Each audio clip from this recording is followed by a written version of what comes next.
On Monday, he became the shortest-serving Prime Minister of the Fifth Republic. The conditions were no longer in place for me to carry out the duties of Prime Minister and allow the government to appear before the National Assembly tomorrow. Devant l'Assemblée nationale demain. Sébastien Lecornu spent just 28 days at Matignon after he moved in on September 9th. The former defense minister and Emmanuel Macron loyalist had pledged a break from previous governments, but when he announced a cabinet largely unchanged from the last, his opponents cried foul. Lecornu had been named as a replacement for François Bayrou, who was ousted when he called a confidence vote in Parliament and lost it by an overwhelming majority. He was in the job for just 271 days, a time he spent trying to gather support for austerity measures to reduce France's ballooning debt. His proposals were unpopular among the public and prompted huge demonstrations.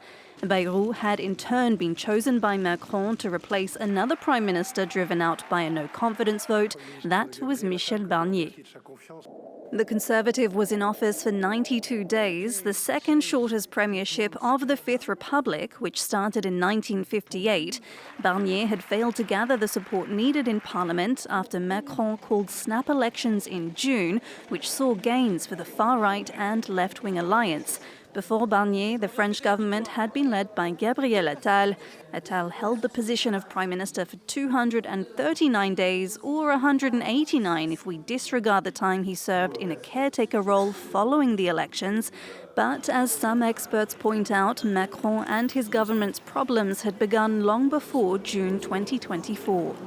Well, I think it all goes back to 2022, in fact. I know a lot of people point to 2024 and the dissolution as being the problem, but really it goes back to Macron's re-election and then the failure following that to get a solid majority behind him. Though he was re-elected for a second five-year term in 2022, Macron's party lost 100 seats in the National Assembly, as well as its absolute majority. The legislative gridlock was on full display under the government of Elisabeth Borne. In office for 603 days, Borne took to forcing laws through Parliament without a vote, sparking outrage among the opposition and the French public.